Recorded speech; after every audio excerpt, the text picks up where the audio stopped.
what a moment to come back here again to share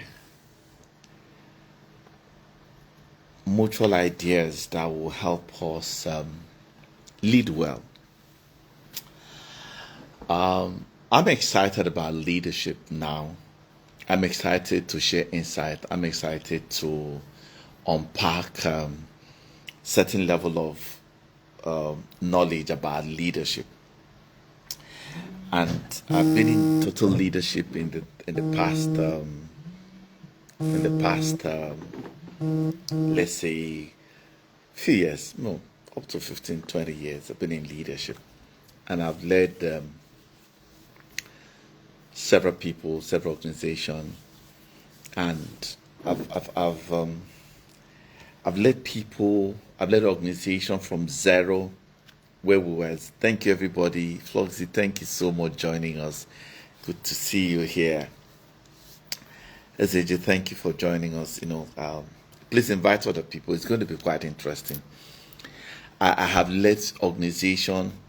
I moved from 0 point, no office, to where they're establishing and become such a very successful organization that have lasted over like about 20 years now.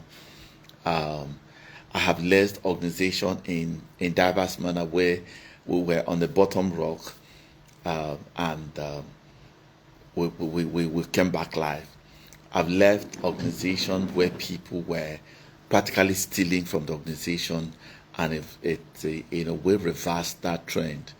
I've led organization where we were in stock, where an organization got stuck and not knowing where to go, but there's just a bit of reinvention and modification, and we move out from here. I like to lead.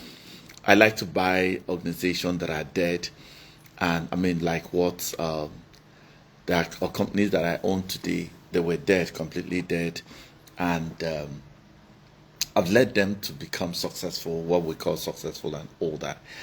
So I can speak from these this what I call calibrated confidence, but I like to see leadership from a very different point. Not about just about leading people. It's more about how do you lead yourself. How do you lead yourself? Let's say you're in crisis now. Can you lead yourself without even consulting anybody, and you lead yourself into betterment? How do you lead yourself from a place where you are broke, completely broke, and now this broke is not in terms of finance. You are run out of resources. You have run out of ideas. Everything seems to be against you. Can you lead yourself from that position to a better position? I've led myself where I found myself like in detention, because of boardroom politics and all that. And so I found myself in detention. And I mean, like you have been stripped of whatever would have meant anything for you at that moment. How do you come out from such place, regain your confidence, regain your capability, regain your inner strength, rebuild your inner landscape, and be able to deploy those things over there?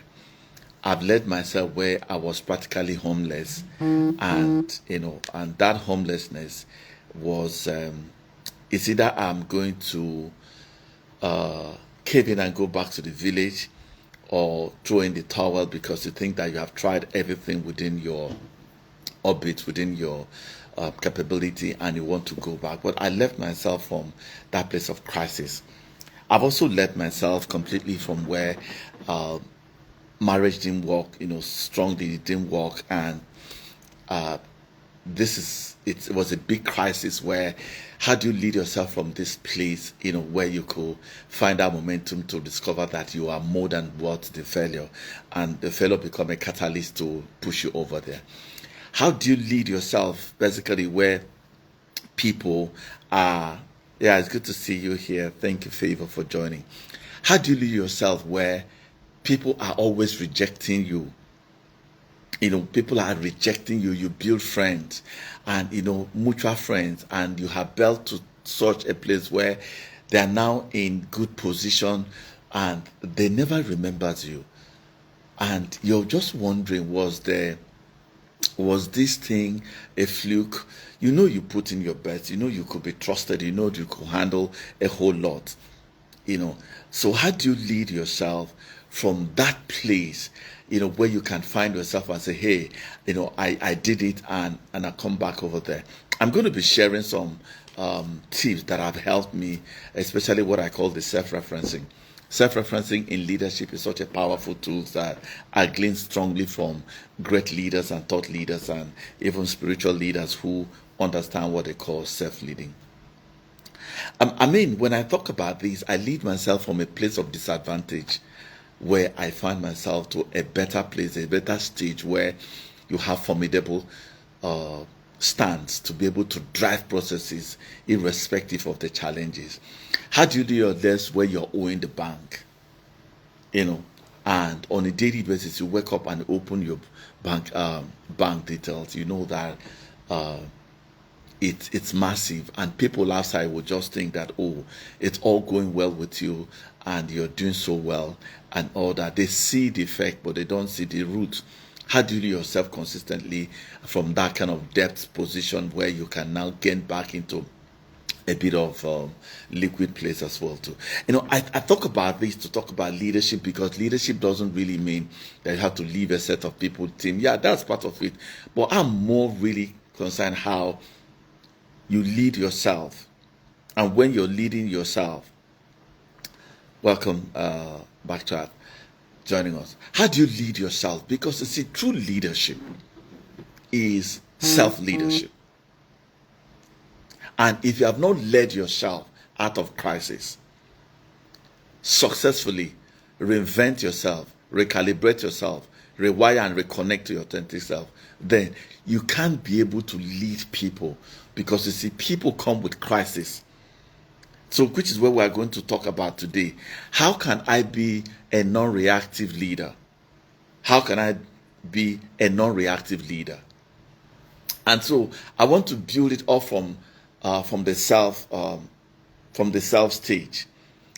Now, leadership really, for me, significant mean two things. It means three, meaning that how do you guide yourself? Leadership is guiding yourself. How do you guide yourself successfully? How can you guide yourself from failure to where you up your game again? How do you lead yourself where everybody in the office seems to hate you, and when you get in, you will see that there's a disapproval from them? How do you lead yourself where there's no validation or approval from anybody, any quarters, but yet you have to stand? Now, so leadership, first of all, is guidance. How do you guide yourself? What kind of emotion are you going to do? What kind of spirit are you going to get? What kind of mental model are you going to do? What kind of self-awareness? That's what we're going to look at it.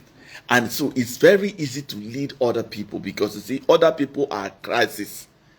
They come with their issues. They come with their mind form. They come with all kinds of things.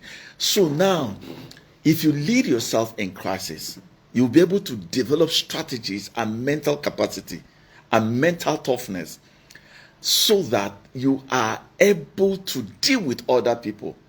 But the thing is that why we collapse in leadership is because we are not deploying tested, experimented from ourselves, right? It's difficult to deal with, right? So if you have not guide yourself, you won't have the capacity to guide other people, because the most difficult person to lead is yourself. Because you need to be transformed. You need to have a change. You have to have newness, which is quite difficult because of attachment and identification of comfort. Because you see, leading people means you are guiding them into new territories, newness, new opportunities, because that's what it is. moving them from the old place to a new place, unpacking them from comfort to uncertainty. So if you yourself find it difficult to adapt to changes, now think about how other people will feel. And that's the way these things are. Because there's a connection between how you have led yourself, the sympathy, the comforting, the grace, the strategy. They are all within you. But so if you have not strategically led yourself, it's quite difficult. So leadership is guiding yourself from A to B, from poverty to riches, from where you have emotional wreck to where you have emotional stability. And there's a strategy to it. So you can make that reference. Now, leadership for me is impact. What is impact? It means that if I don't impact myself, and I cannot impact myself until I have a higher quality relationship with a higher self. Now, your higher self will impact your lower self. When you're in crisis, you're in a lower self. But there's a higher self, and it is what we call the mountain self that will be able to see differently from the lower self, because the lower self is like in a frame. And once you're in a frame, you are not able to see a lot because you're already in a frame. But when your higher self begin to impact it creates strategy, it creates resources, it gives you grace, it gives you mental capacity to be able to drive change. So, but people don't connect to their higher self. So, once you are stressed, you're on a lower self. Once you are troubled, you're on a lower self. Once you are sad, you're on a lower self. Once you are distressed, you're on a lower self. Once you are disappointed, you are lower self. You cannot be able to impact yourself until you shift out from the lower self and come into a higher self. It is the higher self dimension and level that we're able to see differently in order to impact. So, guidance, impact, before you talk about influence. I'm a strong follower of John Maxwell. John Maxwell will tell you leadership is influence. And for them, yeah, that's one level. But you see, if you don't look at it in this circle, you can't influence me if you don't impact on me. You can't influence me if you don't guide me based on my status, not based on what you anticipate. You need to be able to contact me. You need to be able to recognize me. You need to be able to coach me. You need to be able to develop me. And the same way, you have to be able to recognize yourself. You have to be able to have contact with yourself. Most people don't have contact with themselves as leaders. So because we are always thinking about the numbers, we're thinking about the target, we're thinking about attainment, we're thinking about the figure, the goals that we want to do. So that is already a trapped mind. So it makes you not to be in contact with yourself. So now, if we are going to properly lead ourselves, right, it means that we have to consistently be in touch with who we are. And if we are not in touch with who we are, it's going to really put us on a very disadvantaged stage. Sorry.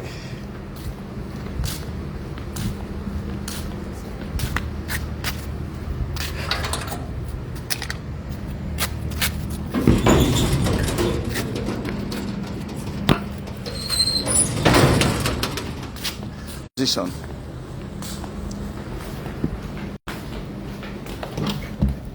Sorry for the disconnect. So in leadership, one of the things that have fundamentally helped me is crisis where I have led myself, and I have evidence where I have led myself. So I'm able to lead people. So where are we going? Let us talk about what we call the paradox mind. Now, this is how leadership is so beautiful to lead people. We lead people most of the time from a concept, an idea, a preference. What does that mean? I like orderly place. I like an organized place. I like accountability. Those are things that had come natural with me. If I get into office, I'm ready to put one of those things. If I get into the kitchen, I don't care who used the plate, I'm going to wash it. So that order is inherent. It's something that over a period of time, whether it's from parenting, whether it's from anywhere, has been part and parcel, have become like a second nature. Now, my frustration will come if I'm expecting people to naturally see that I'm orderly and become orderly.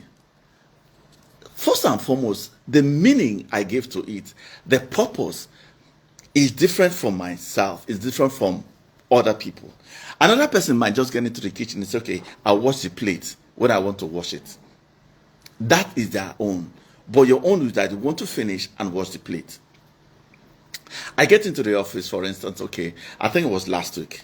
And once I get into my office, I knew instantly by just observation that my office was not cleaned by the office assistant. And it's unusual. So when I get in there, I just, okay, hey, what happened? I knew that it was not cleaned. What did I do? Straight ahead, I went downstairs, I picked up my stuff in the car, and I came and I cleaned the office, and I cleaned it.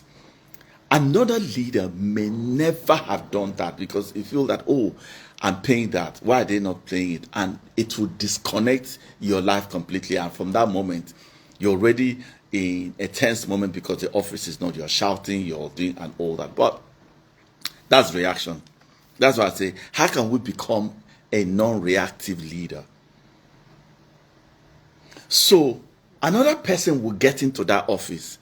Hell will let loose that moment. Nobody is going to work because Oga's office was not cleaned. But all these years, people have been cleaning this office. People have been cleaning this office. It's been amazing. But just one day, now nobody will hear a word. You start reacting. The moment you start reacting, first and foremost, you are not guiding. First of all, you are not impacting, and you are not influencing. You are likely going to come from that place of interest, because that's what leadership actually, that's what disconnects people you're leading, because you are coming from your own interest, your own idea how things should be. Is it bad? No. But now, if I don't have a deeper understanding, which is really where it starts from, how do you develop an understanding heart where these three things will always come to play? How do you guide? How do you impact? And how do you influence? It's a sequence. And if you understand this mechanism, you realize how effective it is, because this is something that you consistently use on yourself. This is how you use it. If you don't use it on yourself, it's difficult for you to experiment it externally. So how did I look at it? So this is how I started training myself on that. I became a very strong observer. That's what changed my leadership. I was observing how I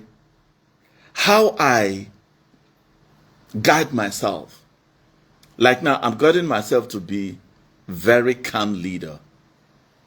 Very calm. Like we're untroubled.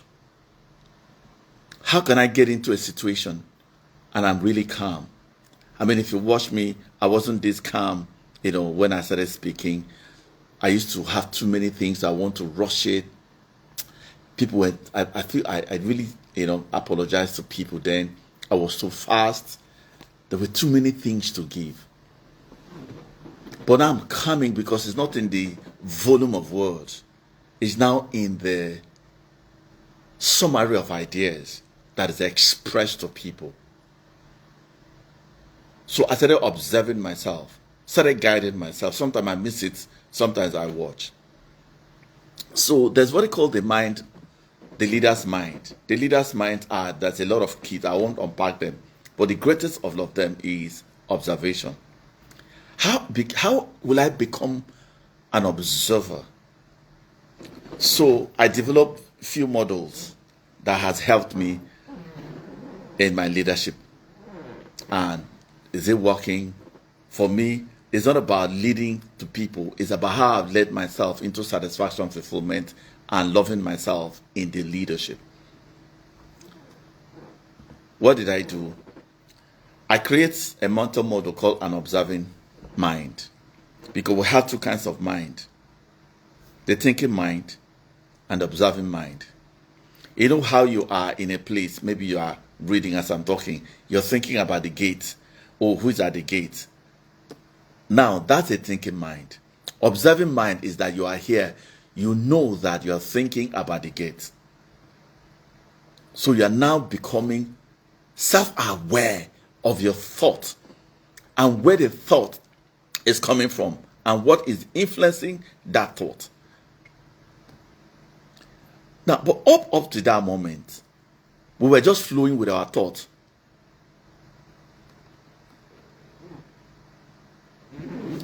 So that observing mind gives you access to how you want to respond to a situation. Observing mind. And what they call the paradox mind. I'm going to talk about paradox mind, but observation. So now what I do is, if people are talking, I'm observing. I'm not observing their action. I want to observe the energy behind the action. Energy behind the action. Now you realize that if somebody is angry and in front of you is speaking to hide the anger will be showing forth if you're an observer, because you will see the coherence. You will see the force of that presentation. You begin to now not connect with action, because you see, it's action that makes us react. Action with reaction. We focus on action, but now observatory mind give you access to the energy behind the action, because it is when you deal with the energy behind the action that you will not flow into that action. So when you are a reactive leader, what you are reacting is action based on reaction. But that is not the real thing. That's shallow level of leading. What is real thing is understanding what is behind the action. So somebody get into the office and is afraid to speak to you, you will see it. Now, as an observer, you're not going to follow the action. You're going to now sympathetically, through your mental resources, say, you just deflate that person and ask them, how was, did you have a challenge climbing the staircase? It won't make sense to that person. Now you have changed the energy, because you see that you observe that the energy behind the action, there's no correlation, there's no harmony between the action. Something is inspiring that action. So once you ask a question, the question changes the energy, because this person wasn't expecting you to act from that. They wanted you to react based on this. But now once you observe it and ask a question, you change the dynamics. And it is at that moment you are able to guide people, because now there's an understanding, what we call deeper understanding or inner understanding, that this action is just a reflection of what is inside. And that's how observing mind become a tool of great leaders. I mean, when you talk about fantastic leader, we're not talking about people who are position leader or status leadership and all that, who want influence or control. No, this is not control. Don't forget that leadership is guidance, leadership is impact, and leadership is influence. These are the three sequences with which to Already lead yourself and lead others. So when you begin to observe yourself, why are you like this? Why are you acting like this? Why are you reacting? Why are you sad? Now you are now beginning to find out the reason behind your sadness, the reason why you are the way you are. Now with that capacity, it will now give you, you now start training yourself with yourself, by yourself. And now what will happen is you will now move from a place of reaction. Don't forget, action causes reaction. So you're responding, you're reacting based on action. But now you need to understand what is behind the action. And it's at that moment that you don't connect to negativity. Because negativity is what you react. But you see, when you understand what is behind that negativity, you are able to tap it and deal with it. You may not be able to read this thing in a way, but this is why personal leadership stories will be able to help another person. I get into my house most times, and you look at maybe the house assistants. From the gate, you will see that there's a disconnect of the authentic self from who they are. They have to respond to you because they are at work or because you're their boss, but they are not responding. You cannot guide people in that state of mind. You can't guide, because it's something like if you're angry, you just shut down. You can just hear, okay, now say whatever you want to say. You cannot. There is no guidance, there's no impact, there's no influence. And people naturally shut down at that level. But imagine you're able to unlock them to find out, I notice you are not in harmony. What is behind it? And you engage them. They say, am I going to be engaging all the people? I mean, one day my colleague has observed that when people want to come into my office, they are afraid to enter. But as they are coming out, they are smiling. It went on consistently. So she got into one day and said, please tell me, and this is not a fluke, why is it that when people are coming into your office, they are finding it difficult, they are putting themselves, what are we going to get to the boss and all that, but when they are coming, they are smiling. Please tell me what you do. And it was then I even realized that, okay, this magic is working, this model is working. Then the second one, I'm going to do a few other things. So there's an observing mind. If you develop your observing mind, it starts from yourself. When you come back from work and you're sad because something is happening, don't just literally, you're reacting to situations. Just take a big break. Observe what is the energy behind this atmosphere.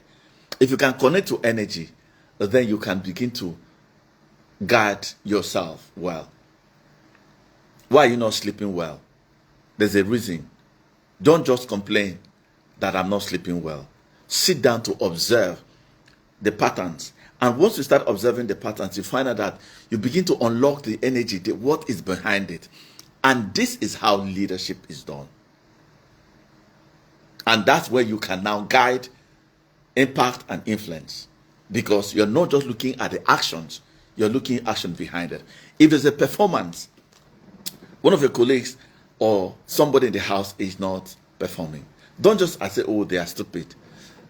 That's how they are and all that. There's a reason. In fact, most times I disengage people from office, not because of performance, but because there's an energy behind their performance. And sometimes they will tell me, I'm working so hard, I'm doing my job. And I say, it's not about doing your job and performance. There's something poisonous around your energy. And we may discuss it. And at the end of the day, that thing will eventually show up. Everybody will pick it up and say, have you noticed? You have noticed. So don't focus on action. Action is the source of reaction. But when you observe and focus on the energy, you're able to guard yourself out of that negative energy and don't contact that energy. Of course, it's also what they call the energy barrier, because energy is very expensive. If you want to know how expensive, be in band A, and one day they will move you from 300,000 to 1.5 million. That's how energy is. So that's why energy is very expensive for a leader. The next one I'm going to talk about will be the observing mind. I talked about the observing mind. I'm going to talk about the paradox mind. Are you crazy, Patrick? What is paradox mind? The way we're trained in one way. Is it bad or good? So we stayed in, oh, be a good girl, be a good guy. Oh, we're trained that this is wrong, this is right. So on those two extremes, it has shaped us to judge matters from either one extreme or another extreme.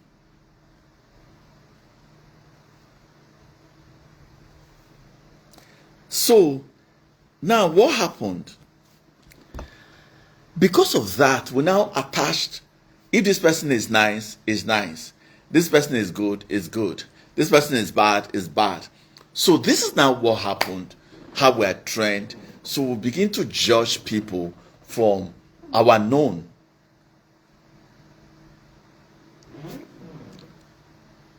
So we're not taught to live in two extremes.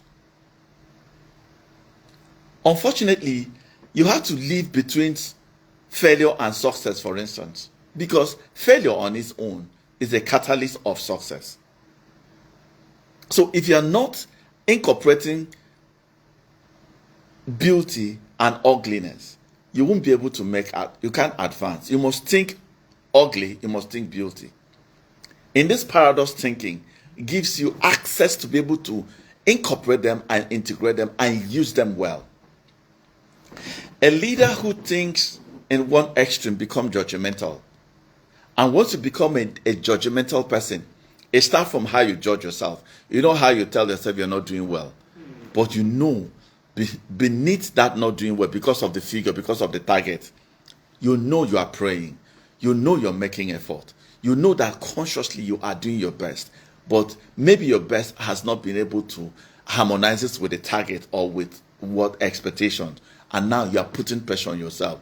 That is condemnation. That is being hard on yourself. You are not well strategically about yourself. You're not maximizing the resources. You're not being gracious to yourself. So what am I going with this paradox? A leader cannot successfully lead himself from one extreme. I've been talking with the boys. One of the things we lead them is what I call the neutral mind. I know we say have a positive mind, don't have a negative mind. And so you become more positive minded, that men who understand negative things utilize it and against you. That's why I say when people manipulate you, they manipulate you from a negative mind. Now, because you are too extreme, you will always judge them and not utilize them. And the more you judge them, you disconnect with them. And that's actually why they have more access to you. Because once you judge them, you resist them. And once you resist them, you lose certain balance. Because resistance creates tension. But the moment you have a paradox mind, you are able to not to judge them. We call radical acceptance.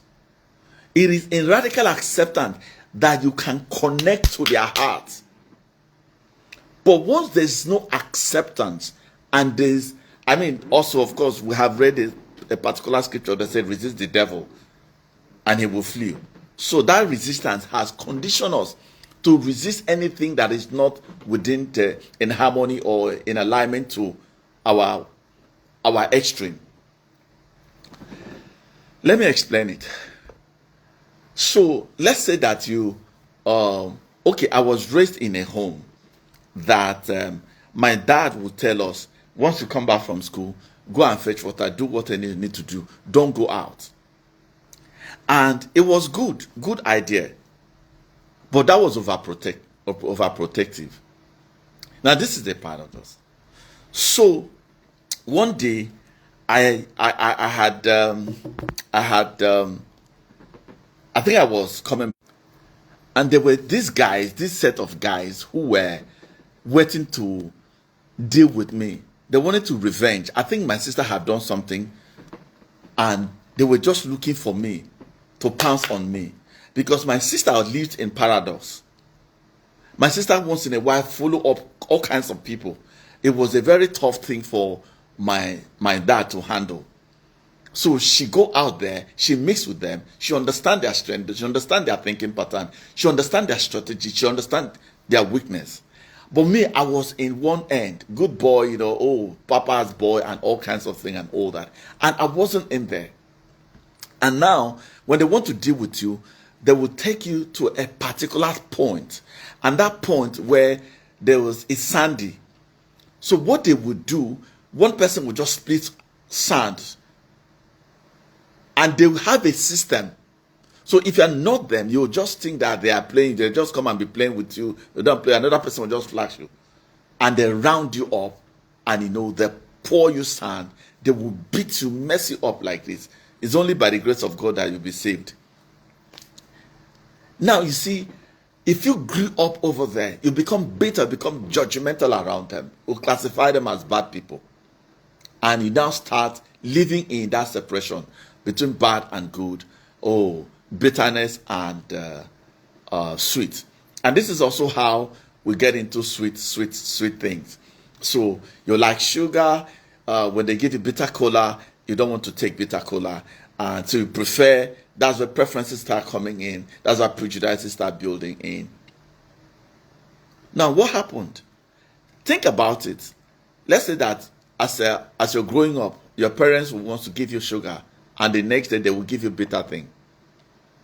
Initially, you'll be rejecting it, but if you don't have alternative, you will not be able to anticipate what they are going to give you, because they can give you bitter thing today, they can give you sweet thing. So in that way, you are living in what they call paradox. It means that you can deal with both ends. We're not trained in this way. Even that's why when we are on, like in a failure path, it can nearly deal up, because we don't have the mind of failure to be able to utilize failure as an instrument of reawakening, or as a communication that there's a responsibility we need to focus on, or as failure that, there's a strategy that we're not adopting, we're missing. But because we are used to success,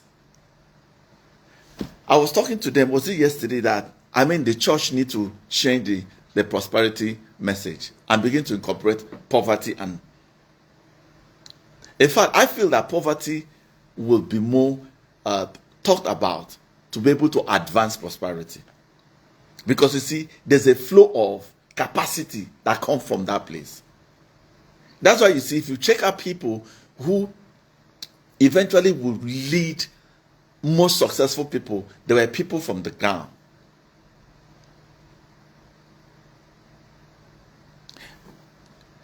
And because we're not trained in this paradox mind, is a major point. We can't deal with rejection. So we classify rejection as bad. In fact, if I take it a bit notch higher, when you talk about toxicity in office or in a home, it's because we're not taught. Now, let me explain it. And the good Bible said it's better to go to the house of mourning than to go to the house of feasting. The problem is that if you don't train yourself to pain, you won't be able to create pleasure. It is pain that produces pleasure. If you train yourself only in pleasure, that's an extreme. You are not having a paradox mind. You can't lead people from that point. And 90% of the people you are leading, they are in one extreme. It's either they are bad, average, or they are. That's what it is.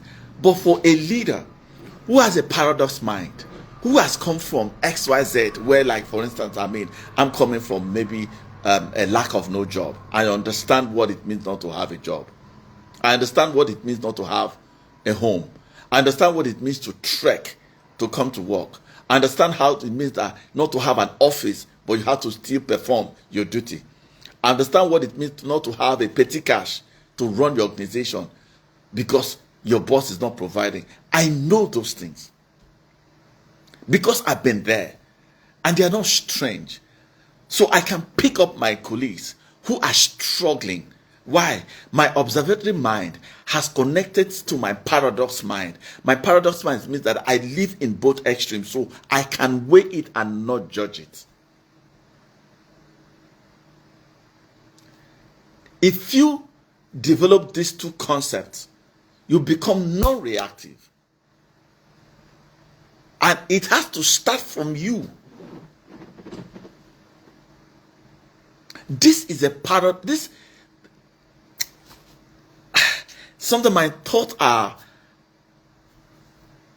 Okay, this is one of the things that kill bosses, because you see, you are Harvard trained. You're such a very prolific personality. You're so ordered.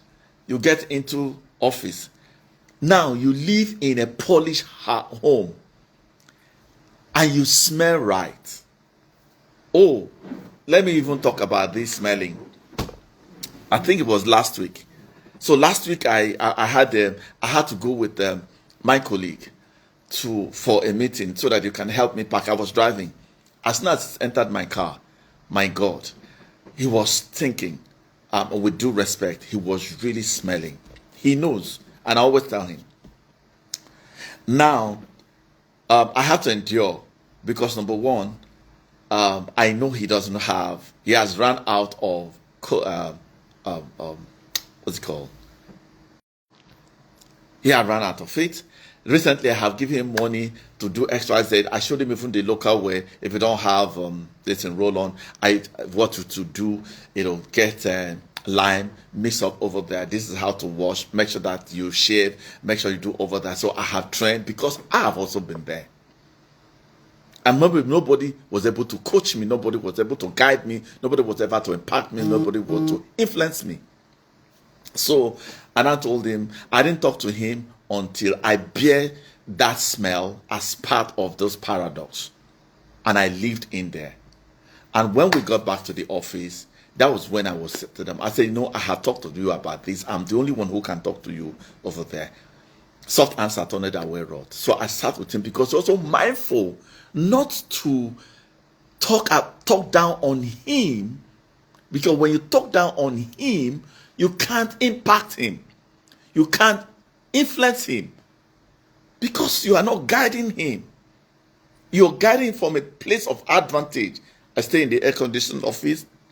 I stay in the air-conditioned car, and I get into the office. So maybe I have not worked in that way. So there are no sweats. And I also understand how to change maybe the inner words and all that. But there was a time I had one. I was still coaching him how you can now wash it while you are going to take your bath over the night and you put it on a fan. Why? Because we have been there. It's a paradox. Because now I can afford to change one every day does not mean I have never lived in that paradox. So that paradox is very important in leaders. So because you led yourself, you are not able to guide, you are not able to impact, you are not able to influence. You see the sequence of leadership. So now I had a discussion with him, and after that moment, I could literally saw him, went to the shop, got that stuff over there. And the next day we went again. He was smelling better. Why? Because I lived in paradox. And I cannot immediately not utilize the paradox mind to be able to guide, to be able to impact and influence.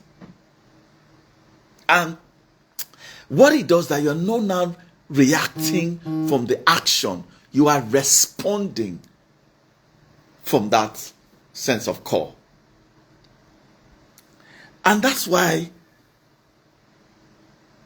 the last one I'm going to talk about observing mind, paradox mind, and expandable mind. Expandable mind is what they call the expanded perspective. That's where it comes from. And this expandable mind gives you access. Because you see, when you react, you lose stability, you lose mental clarity, you lose mental balance, you lose that sense of creativity. But you see, expanded mind means that you are not coming from one concept or one idea. You have an open heart. Because in that open heart, you are able to deal with complex matters and crises rather than a closed mind. Our major frustration that brings us to frustration is what they call closed mind. Because we have a preference how things should be. But an expanded mind, it means that, okay, you know what? I have this idea, other people have an idea. I have a preference, other people have a friend. Okay, I wake up and I feel that there's not going to be rain, but I can't control the rain. So it means that I'm able to expand even in the rain. Because I'm not in attachment, I'm in a floating mind. So the greatest tool a leader will lead in crisis, meaning that even when you are in crisis, maybe you are depressed, and you have expandable mind, you will see that you will come out faster, because depression on its own become an instrument to galvanize you into betterment. You know, I think people who get into office and office is not the way ideal. You know, they're playing from, oh, in my office it used to be. No, you don't have an expandable mind. You are so constricted, you are trapped in your mind. Because everything centered on the condition and the state of your mind, which generates stories. Because the stories in your mind is very powerful in how your life, the state of your mind, and in the state of your life. So to move from reactive leadership to non-reactive leadership, would say that leadership is not a position. Leadership means that you are going to lead yourself. Now, to lead yourself means you need to start guiding yourself. You need to be able to impact yourself, and you'll be able to influence yourself. This model, being practicalized and experimented in you, becomes a catalyst upon which you lead other people, lead your home, lead your small unit, or lead whatever you want to lead. Now, there are 3 minds that you need to get. Number 1 is an observing mind. I dealt extensively on that. The second one is what I call the paradox mind. And the third one is expandable mind. In fact, great leaders use expandable mind. Think about it. If you don't have an expandable mind, let's say there's a fluctuation in the currencies. It's the people trapped in the hills, they are budgeting with XYZ.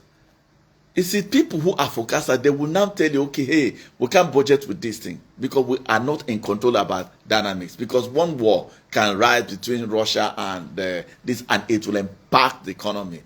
Oh, policy will change, like, okay, America has changed the tariff and all that. It was not part of it. Because life is not linear. So when life is not linear, what you need to do is what they call the expanded mind. And that expandable mind will be able to deal with all the complexity and the curveballs. So this 3 mental model is basically what will help you and aid you, and not to be a reactive leader, to be a responsible leader. I think I want to just close from here and want to say thank you for everybody listening. Let's make it more let it more interactive next time. I would like to see your comment. I'd like to see your review so that we will take it to a different notch and all that. Please invite other people if this has really helped. And if you want me to come, some leadership training for your organization or for your home or anywhere, I'm available. Free of charge, really. I could help you modify your leadership strategy and all that, and put you on a great movement. So thank you again for joining us in this leadership. Continue to lead yourself, continue to guide yourself, continue to impact yourself, continue to influence yourself. The more you practice that within yourself, the more it's very easy, it becomes more effortless to deploy it in other people. Thank you so much.